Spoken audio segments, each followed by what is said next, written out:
What's the best piece of advice you've ever gotten or have to offer? A lot of people want to make movies, and a lot of people want to make movies for the wrong reasons because they think they're going to make money or they're going to be famous. It's just got to be something that drives you, that is a desire of yours to do. And you have to, anyone can, a lot of people think they have a unique story to tell, but they don't necessarily have a unique way of telling it. And they have to have a unique voice of a vision that no one else can tell. That's what would be my best advice. Just tell a story that no one else can tell. Everybody get up.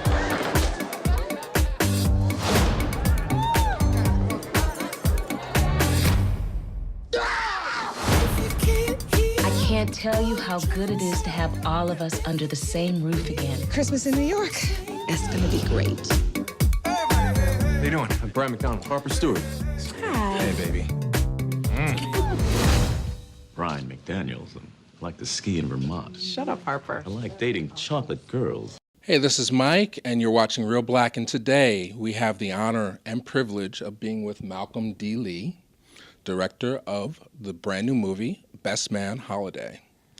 Hey, so you're here in town for Best Man Holiday. I mean, we had a chance to see it. Reelblack members had a chance to see it. For those who aren't initiated, can you tell us a little bit about what it's about? Well, it's a follow-up to the 1999 film, my first movie, The Best Man. And even though it's a sequel, it's kind of a movie that stands on its own.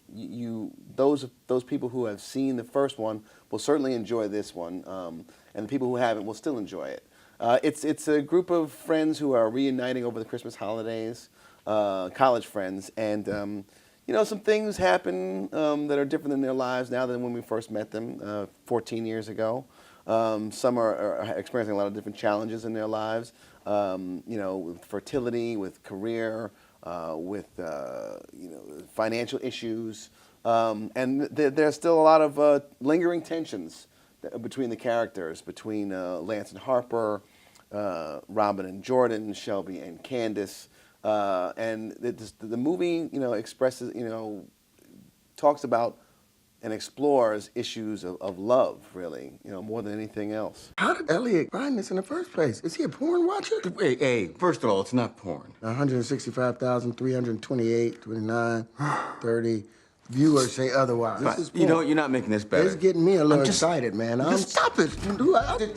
Aw, don't you guys look cute in your PJs? Oh, we were gonna go hang out with the fellas. You don't mind, do you? Oh, no. Please, they got 900 channels up in here. Plus, me and Robin are gonna sit up and talk about people, so. Talking about people. Oh, babe, can I use your phone? Because I can't get a signal up in here. The one I'm holding? Yes, stop. Would you hand me that? The characters, I mean, that was the thing that most impressed me. Like, I mean, what's it like after 14 years going back and revisiting these characters that you created for The Best Man? It's pretty organic, I never really wanted to do a follow-up to my directorial debut. I just wanted to leave well enough alone. I wanted to make a movie that would stand the test of time and be a classic, and it has done that, over the years. It's a lot of play on cable. But, I started playing around with the idea back in 2006 about, reuniting the cast, and the time was just right. I called them all up and I said, let's try to make this happen if we think this is worth doing. They all felt like it was, so we got it back together. And I wanted to do something and go some places where we didn't go in the first one. I wanted to be familiar with the characters and let them be true to who they were in the first movie, but explore some more issues this time around. Yeah, you definitely take us to some emotional places that I didn't expect the first time I saw it. I mean, can you talk about like that risk of, I mean, like you endear us, but the risk that you take, you could have just as easily done a real simple version of bringing them back together. I suppose I could have, and that was even proposed by the studios. They were excited about a sequel to The Best Man, and they at first thought maybe this was too far away from the original. And in my mind, the reason why people liked the movie so much wasn't just because of the wedding setting and because the guys got to speak their minds and there were all these trappings of a romantic comedy. It was because they really liked the characters and the characterizations of African American characters that we don't really get to see on screen a whole lot, or we certainly didn't get to see before 1999, or at least not that much. It was very infrequent. And so I said, well, these are just characters that were going, these are the same characters, but they're grown, they're evolved, they're in a different place now in life. So I didn't want to go and rehash the same kind of issues that we had in the first movie.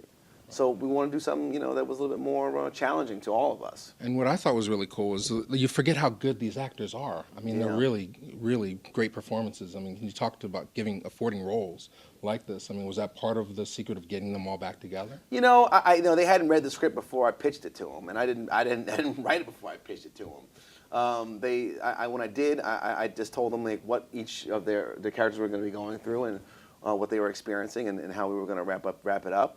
And it wasn't even fully formed then. It was just kind of like a loose idea.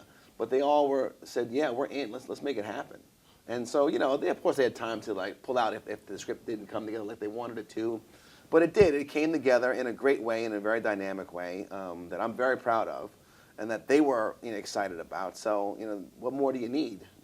Absolutely. No, I think this is definitely among your best work, if not your best film so far. Thank you very much. And this has been an incredible year for black film. Yeah.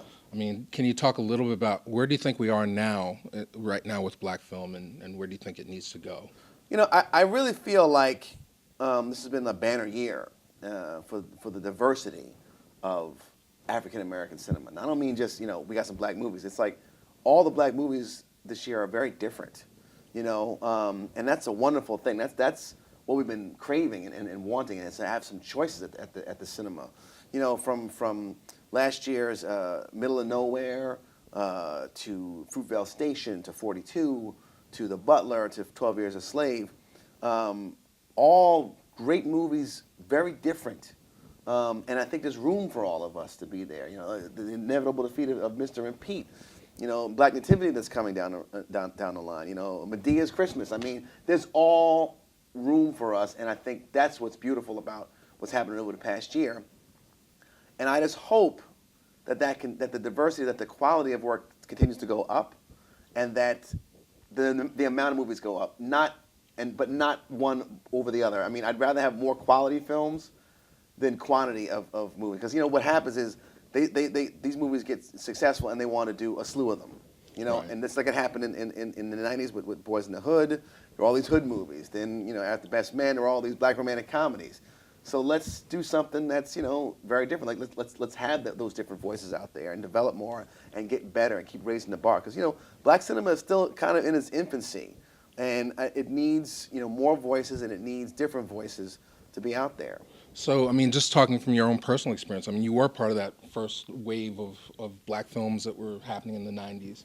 I mean, then it did take a tail. I mean, why do you think that happened? Well, it's simple arithmetic, Some African American movies around 2007 to 2006, 2008, there were a bunch of black movies that didn't perform at the box office. People didn't go to support them. And the studio said, and you can go back and hear the quotes, we're not making these movies anymore. These movies do not make money. Nobody wants to see them anymore. So let's stop making them. We can get a black audience if we put Tyrese and Ludacris in Fast and Furious, or anything like that. So, and there were films, including mine, like Soul Men, didn't perform. And there were some other movies that underperformed. Death at a Funeral, my own film, Welcome Home, Roscoe Jenkins. They were good, and they made more than they cost, but it wasn't a huge hit. So they just said, forget it. We're not going to do this. These things are very expensive. So and it was declared dead. Black cinema was dead. Wow.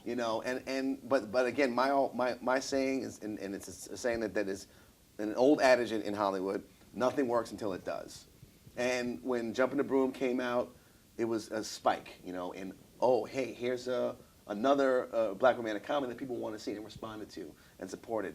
And then, of course, Think Like a Man, huge. We don't really get too many opportunities to fail, so we got to take advantage of it, when the iron is hot. It's real important that we go support this movie in theaters. That's right, no bootlegs. And not on bootleg.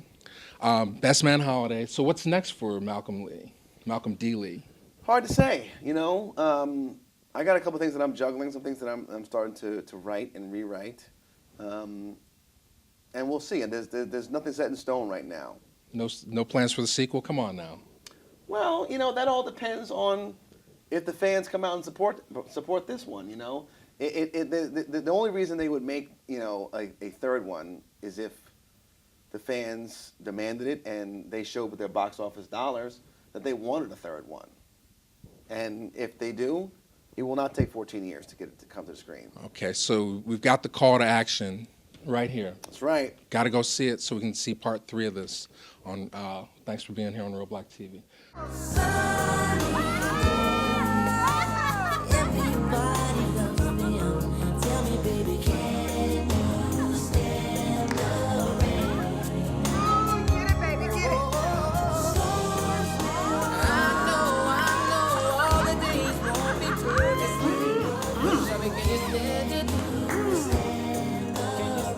I can't stand it. You know what? You need help. What? Hey, I'm Malcolm D. Lee, director and writer of The Best Man Holiday, and you're watching Reelblack.